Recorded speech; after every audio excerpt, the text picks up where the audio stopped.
ओम सहजात्म स्वरूप परम गुरु शुद्ध चैतन्य स्वामी ने नमः। जो जिन पूजे भाव से, जो जिन पूजे भाव से धरे निरंतर ध्यान, अल्प काल में ही पावे, अल्प काल में ही पावे अविनाशी निर्वाण, अविनाशी निर्वाण। हे आत्मन,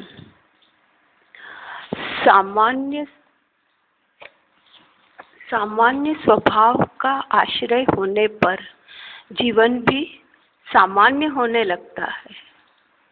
बाह्य के झूठे आकर्षणों से दूर रहने की भावना एवं उद्यम रहता है, क्योंकि जिनका स्वभाव सामान्य बिल्कुल अपने स्वभाव में, निज स्वभाव में स्थिर होने लगता है अंतर की ओर, तो उसको बाहर के ये झूठे आकर्षण जो भी है, भौतिक सुख सुविधाएं और लोक के रीति रिवाज, लोग क्या कहेंगे, ये सब आकर्षण से दूर होने लगता है। कुछ भी उनमें अच्छा नहीं लगता है।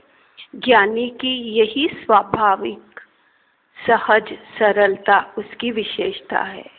यह ज्ञानी की उत्तम विशेषता कहलाती है। स्वाध्याय का अर्थ है स्व का प्रकरण, अधिकार, यानी स्वयं का अध्याय करना है, स्वयं का प्रकरण।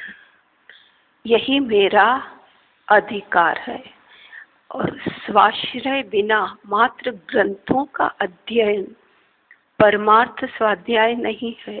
ग्रंथ चाहे कितने भी पढ़ लो, कितनी भी पोथियां पढ़ लो, पर परमार्थ नहीं, परमार्थ का स्वाध्याय नहीं होता तब तक सब कुछ बाहर बाहर का ही है। मुझ अंतर तक पहुंचने का साधन अंतर यात्रा ही तो है, तो बाहर कैसे मिलेगा? मन वचन काया से ये सब मेरे नहीं है, तो इनसे मुझ तक कैसे पहुंचा जा सकता है? यद्यपि ज्ञानी भी ग्रंथों का अध्ययन मनन करता हुआ दिखता है, परंतु वह उस समय भी उनके माध्यम से अपने को ही पढ़ता है। अपन देखते हैं ज्ञानी पुरुष भी निरंतर स्वाध्याय ग्रंथों को पढ़ते रहते हैं और उसका मनन करते हैं, परंतु वह उसके साथ अपने स्वयं का अध्याय, स्वयं का स्व अनुभव करते रहते हैं, स्वयं में उसे घटित करते हैं और विचार करते हैं निरंतर। हे आत्मन, प्रमाद, असावधानी एवं शिथिलता तो बाहर में भी हानिकारक है। विशेषतया धर्म साधन में उत्साह पूर्वक यथाशक्ति सावधान रहना योग्य है।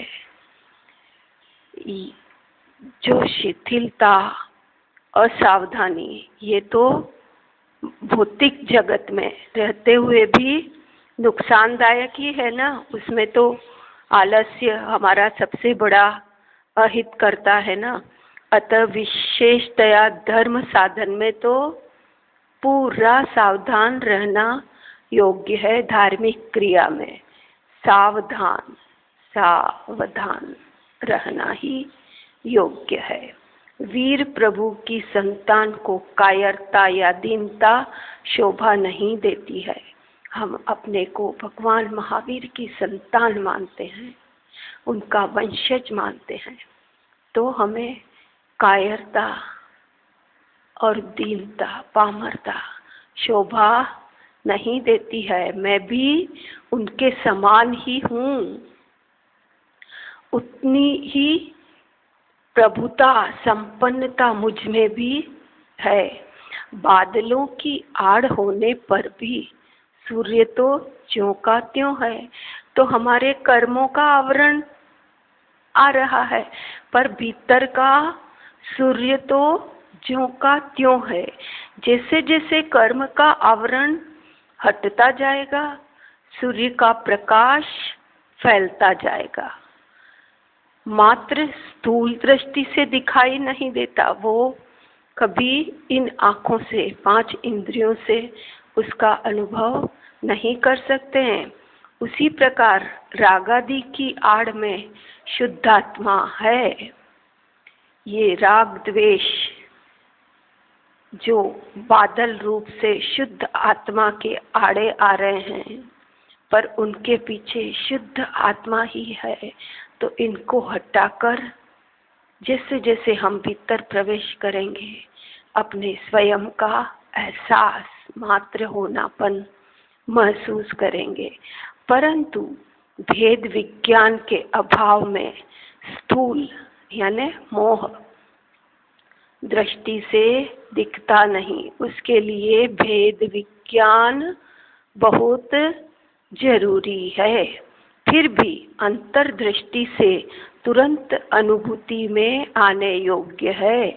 जैसे जैसे दृष्टि अंतर में होती जाएगी, अंतर जगत में, तो अनुभूति होती है, निश्चित होती है। पर को स्वीकार न करने का अर्थ है केवल ज्ञान को स्वीकार न करना, और केवल ज्ञान को न स्वीकार करने का अर्थ है ज्ञान गुण अर्थात ज्ञानमय आत्मा का निषेध। पर की सत्ता को न मानना भी मिथ्या दर्शन है।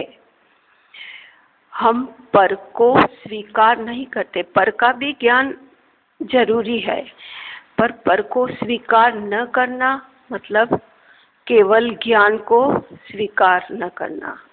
और केवल ज्ञान, मात्र ज्ञान का अर्थ है ज्ञान गुण, जो ज्ञानमय आत्मा, ज्ञानानंदमय आत्मा, ज्ञान स्वरूप आत्मा का निषेध करना।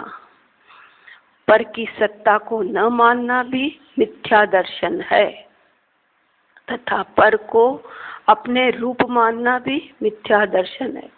पर भी है, उसको नहीं मानना भी मिथ्या दर्शन है, और अपने रूप को, पर को मानना भी मिथ्या दर्शन है।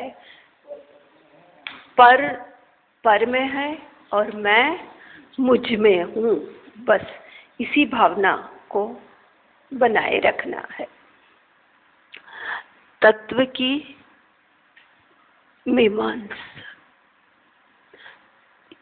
की मीमांसा करते समय लोगों के विरोध की चिंता नहीं की जाती है। इसलिए पर में है और मैं मुझ में हूँ, बस इसी तत्व की जानकारी अपने को हर पल मानना, मैं मुझ में हूँ। इसमें किसी की भी चिंता नहीं करनी। इन्हीं भावनाओं के साथ ओम अरहम, ओम अरहम। ज्ञानानंद स्वरूपो हम, ज्ञानानंद स्वरूपो हम, ज्ञानानंद स्वरूपो हम।